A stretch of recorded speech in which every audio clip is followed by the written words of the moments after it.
अलग अलग जमातों से ताल्लुक़ रखने वाले, अलग अलग तंजीमों से ताल्लुक़ रखने वाले और सियासी जमात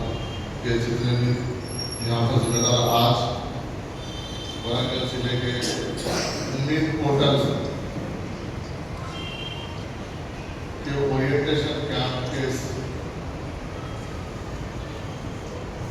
सदर मौलाना हुसैन साहब, आप तमाम लोगों के बीच में सियासी और सामाजिक कामों के हथियार के तौर पर नौजवानों में नौजवान, बुजुर्गों में बुजुर्ग बन के आप सबके बीच में काम करने वाले मौलाना सरदार साहब, मौलाना अब्दुल अजीम साहब, जिले कांग्रेस कमेटी के नामजद सदर जनाब मोहम्मद अयूब साहब, मौलाना अब्दुल सलाम साहब मुकाम से आए हुए हैं और जिले कांग्रेस कमेटी के माइनॉरिटी डिपार्टमेंट के सदर जनाब अजीज मिर्जा साहब, करनायल के वारंगल जिले के सदर जनाब सुभान साहब, शहर में तशरीफ फरमा उलमाए कराम, खास तौर पर शहर के सामने तशरीफ फरमा उलमाए कराम और जिम्मेदारान सबका यहाँ पर इस कैंप में इस्तकबाल करता हूँ, कैंप पूर्ण करता हूँ। आज का हम सबका यहाँ पर जमा होने का मकसद 8 अप्रैल 2025 को इस मुल्क में एक मखसूस फिरके के खिलाफ सियासी कानून बनाया गया, जो एक्ट था उसमें जो तरमीम बिल 2025 लाया गया, जिसको पास किया गया, क्योंकि आप सब लोग जानते हैं कि जमहूरियत में तादाद के बिना पर फैसले लिए जाते हैं। मरकजी हुकूमत अपने इक़्तिदार के ताकत के बिना पर एक मखसूस इस मुल्क के अक़लियतों उनके मर्जी के खिलाफ जो एक्ट लाया गया, उसमें इस पोर्टल के जरिए औकाफी जायदादों को किस तरीके से उसमें डाला जाए, वो एक्ट में ये भी एक शामिल था। उम्मीद सेंट्रल पोर्टल लाया गया, 6 महीने का एक्ट में, जैसा आप सब लोग जानते हैं कि कोई एक्ट आने के बाद क्या तरमीमी बिल जैसा भी आता है तो उसमें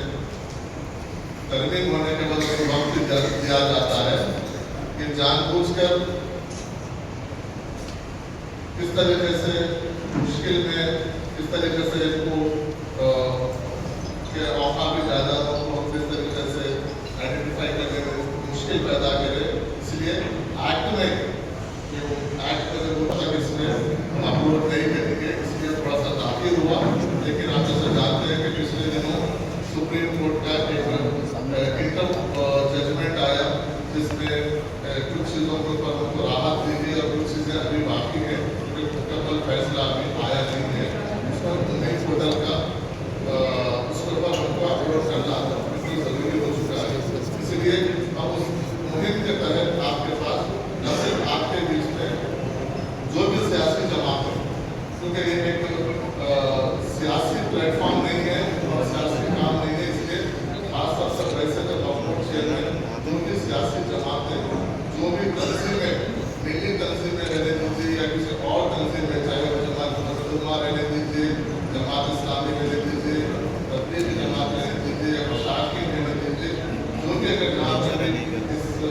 ओरिएंटेशन कैंप के लिए बुलाते हैं तो हमारी टेक्निकल टीम वहाँ पर जाती है, उनको बताती है, और जहाँ पर मुझे बुलाते हैं मैं भी जाता हूँ, मैंने बताने की कोशिश करता हूँ। इस सिलसिले में आज आपके बीच आने का मौका मिला और पिछले हफ्ते और इस्लामाबाद जाने का मौका था। आज हम आपके बीच में आए हैं, तो बस बुजुर्गों दोस्तों यही है कि एक सख्त कानून है, ज़बरदस्ती थोपा गया है,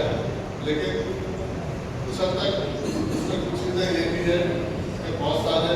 जो हमारे मसाजिद, हमारे दरगाहें, आशुक खाने को गैर कानूनी तौर पर लीगलाइज करने का भी हमें मौका है। किस तरीके से रेगुलर करें, तो 2-3 चीजें मैं आपको बता रहा हूँ कि भले मुश्किल है लेकिन उतना भी मुश्किल नहीं जितना आपको समझने की जरूरत है। इसलिए मैं बीच में शुरुआत में इसलिए यहाँ पर दिया है क्योंकि हमारी टेक्निकल टीम आपको प्रोजेक्टर पे प्रैक्टिकल किस तरीके से अपलोड करना वो बता रहे थे। तो बीच में मैं आने से क्या डिस्टर्ब हो जाएगा, इसलिए करके मैं थोड़ा सा ताकत से आया ताकि आप लोग उसको समझ सकें। तो खासतौर पर शहरी इलाकों में रहने वाले तो समझ जाते हैं, लेकिन जो असलाम में रहते हैं कहीं ना कहीं मुश्किल होती है। इसलिए ये ओरिएंटेशन कैंप का मकसद हमारा वही था। इसमें 2 चीजें, एक वक्फ की जो नोटिफाइड वक्फ के जो गज़ेट प्रॉपर्टीज है, तो तेलंगाना वक्फ बोर्ड में हमारे पास गज़ेट नोटिफाइड प्रॉपर्टीज तकरीबन 33,000 वक्फ के रजिस्टर्ड इंस्टीट्यूशन है। मतलब कि इंस्टीट्यूशन का मतलब ये होता है कि अगर एक छोटा शिला भी है, एक दरगाह भी है या एक मस्जिद भी है, तो वो हमारे पास एक इंस्टीट्यूशन उसको कहलाता है, इंस्टीट्यूशन बोलते हैं। तो उस तरीके से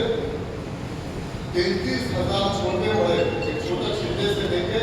बड़े से बड़े प्रॉपर्टी जो वक्फ बोर्ड में जाती है, हमारे पास गज़ेट नोटिफाइड प्रॉपर्टी जो है तो 33,000 हमारे पास नोटिफाइड प्रॉपर्टी। दूसरे ऐसे हजारों मसाजिदें हैं, शिले हैं, दरगाहें हैं,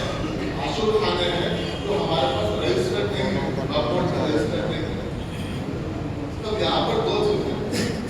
तो 33,000 जो वक्फ के गज़ेट नोटिफाइड प्रॉपर्टीज है, आप लोग अच्छा समझिए, तो गज़ेट नोटिफाइड प्रॉपर्टीज है वो उसको उम्मीद पोर्टल में अपलोड करने की वो हमारी जिम्मेदारी है। आप लोग इस चीज को समझ लीजिए, जो प्रॉपर्टी आपके पास गज़ेट में है आप उसकी फिक्र मत कीजिए, वो वक्फ बोर्ड अपने जानिब से वक्फ बोर्ड में रात दिन हमारी टीम को लगा के तकरीबन 80 ऑपरेटर्स को लगा के हम उसमें अपलोड कर रहे हैं। तो 33,000 प्रॉपर्टीज को हम अपने जानिब से अपलोड करेंगे। जो प्रॉपर्टी आपके पास किसी साथी जमीन में मस्जिद बनी हुई है, किसी मदरसे में मस्जिद बनी हुई है, किसी सरकारी जमीन में मस्जिद बनी हुई है, खाता बना हुआ है, दरगाह है, तो रिसेंटली कोई बना हुआ है, इसको किस तरीके से वक्फ यूजर में हमको अपलोड करना है वो आपको समझने की जरूरत है। हमारे को एक बार जब उम्मीद पोर्टल पे अपलोड होने के बाद इसका वक्त खत्म होने के बाद आज तो माहौल ठीक है, लेकिन कल दूसरा पसंद लोग अगर कोई जाके उसके ऊपर ऑब्जेक्शन करेंगे कि ये परमिशन नहीं है, इसकी जमीन ये सरकारी जमीन है या फिर इसकी मस्जिद का परमिशन नहीं है, क्योंकि हम अक्सर क्या करते हैं मसाजिद बनाने से जब बनते वक्त हम सिर्फ कंस्ट्रक्शन का परमिशन देते हैं, कंस्ट्रक्शन का परमिशन देते, लेकिन मस्जिद बनने परमिशन हम नहीं देते। तो कंस्ट्रक्शन का परमिशन तो कायम रहता हो, आपको बिल्डिंग तो कायम रहती है, लेकिन मस्जिद बनने का परमिशन नहीं देते। तो ये आपको एक मौका है, उसको वक्फ यूजर में अगर हम उसको अभी से उसको निशानदेही करके जब उम्मीद पोर्टल पे अगर अपलोड कर देते हैं तो वो हमारे आने वाले दिनों में लीगल हो जाता है। ये हम मरकजी हुकूमत को, रियासती हुकूमत को, वक्फ बोर्ड को ये बता देंगे कि ये हमारी इबादत गाह है, वो वक्फ में रजिस्टर हो या वक्फ हो, बाद में हम जो बनाए करेंगे, जो बनाए इसके पास क्योंकि ये हमारे ऑफिसर्स लोग उसको ऑफिशियली बाहर नहीं बोल सकते, इसलिए मैं सियासी आदमी काफी लोग कहीं पर भी अगर आपको सरकारी जमीन पे या कोई आशुर खाने हो या कब्रस्तान हो, पुराने दिनों में गाँव में दे देते कब्रस्तान के लिए देते थे या फिर आशुर खाने के लिए, ईदगाह के लिए, मसाजिदों के लिए दे देते। तो कोई भी अगर एक भी पेपर आपके पास उससे ताल्लुक रिलेटेड या ग्राम पंचायत में लिखा हुआ है मस्जिद बोल के, या आपके पास लाइट का बिल है या नल का बिल है आपके पास, या फिर ग्राम पंचायत के जो विलेज के मैप में अगर बताया कि मस्जिद बोल के आ जाती है, कहीं पर एक भी अगर पेपर है वो एक पेपर के आप एक साथ उम्मीद पोर्टल पे वक्फ यूजर में उसका इंतराज कर ले सकते हो, वो बहुत इंपॉर्टेंट है। और काफी जो जायदादें हैं, जो रजिस्टर्ड जायदादें हैं, वो हम पूरा अपलोड करेंगे। उसके लिए कोई अभी कोई नुकसान होता है आप लोग उसको फिक्र करनी है, लेकिन आप लोग जो है वक्फ यूजर में, वक्फ यूजर मतलब जहाँ पर इबादत हो रही है, चाहे किसी भी अकीदे की इबादत हो, शियाओं के अकीदे की इबादत हो, बौरों की हो, या फिर हमारे पास मशाइख के लोग जो भी अपने अपने फिरकों से अपने अकीदे से जो भी इबादत करते हैं वो इबादत गाह है, उसको लीगलाइज करना है तो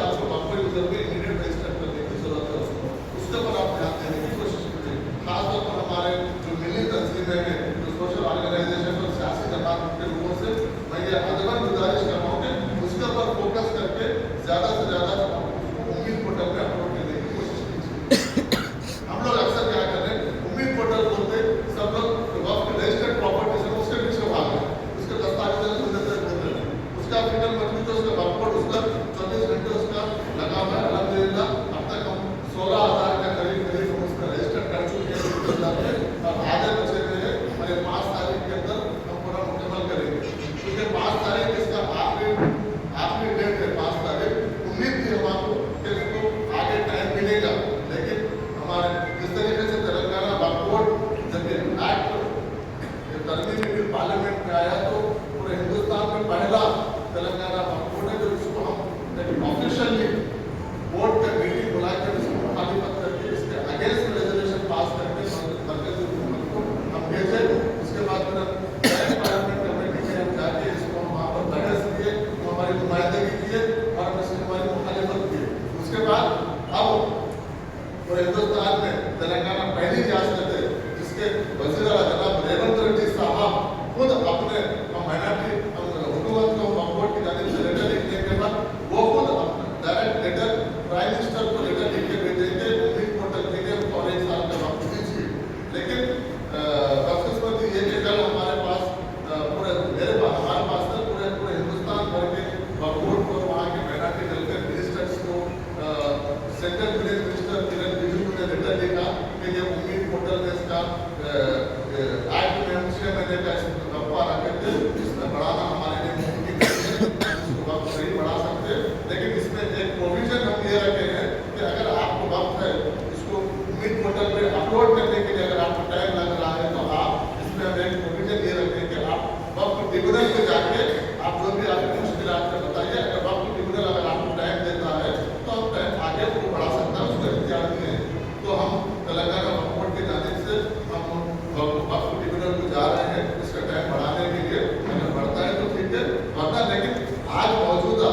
आज के हिसाब से हमको 5 तारीख आपके समझ के चलना है। तो यहाँ पर अब वक्फ यूजर की बहुत बड़ी अहमियत है, खासतौर पर इन गाँव के लिए और जो छोटे गाँव हैं जो सरकारी जमीन पे बने हुए हैं उसके ऊपर आपको ध्यान देने की जरूरत है। आप हमारा हेल्प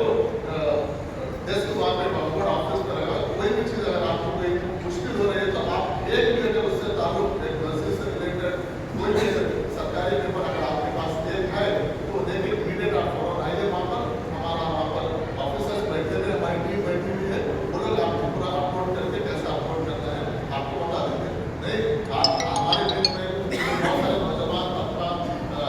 हमारे पास बीटेक करा हुआ है, कंप्यूटर से वाकिफ है नौजवान लोग, अगर वो लोग जानते हैं उम्मीद पोर्टल पे किस तरीके से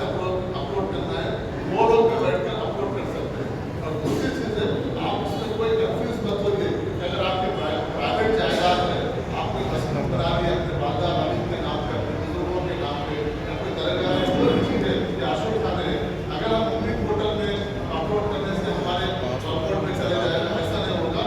आपके मोबाइल नंबर से अपलोड होगा, कल अगर आप उसको लॉग इन करेंगे फिर आपको देखेंगे तो फिर आपके मोबाइल से लॉग इन होगा। इसलिए आप अगर वो माइंड में रखिए, पहले उसको लीगल बनाना बहुत इंपॉर्टेंट है, बाद में इसका है आपका है मेरा है बाद में देखिए, आप देना चाहते हैं तो दीजिए, वर्कआउट में नहीं देना चाहते हैं तो फिर बात कीजिए, लेकिन पहले वो इबादत क्या है, वक्फ यूजर है वहाँ पर इबादत हो रही है क्योंकि उसको पहले एस्टैब्लिश करना बहुत जरूरी है, उसके लिए हम उसको आगे अब ये कुछ तंजीमों को भी बहुत सारे लग रहा है कि प्राइवेट में अपने पैसों से बना लिया, हम किसी को वर्कआउट कहते हैं, इसलिए ये वर्कआउट में आप रजिस्टर नहीं कर रहे, ये हुकूमत को बता रहे हैं कि ये मस्जिद है वो क्या, ये मैंने समझने की जरूरत है आपसे। उम्मीद पोर्टल पे अपलोड करने का मतलब ये नहीं है वर्कआउट में रजिस्टर कर रहे हैं, आप ये हुकूमत को बता रहे हैं कि ये यहाँ पर नमाज हो रही है, यहाँ पर आशुर खाने में हलफ बिठाया जा रहा है, ये हमारी दरगाह है, जो रजिस्टर्ड नहीं है उसको बता रहे हैं, ताकि कल इलीगल होने से बेहतर है